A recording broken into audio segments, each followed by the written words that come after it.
Hello guys! In this video I'm going to show you how to enable stats bar on the Gaia GPS application.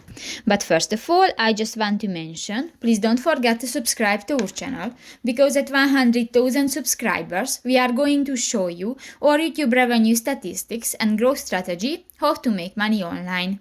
So let's jump into it. First of all, open the application on your device.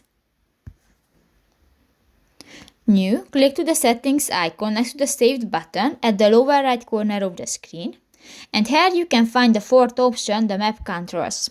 Click that, and here go to the states bar under the true north compass option, and if you want to enable the states bar, just click to the next white circle, and if it will be green, this function will be enabled.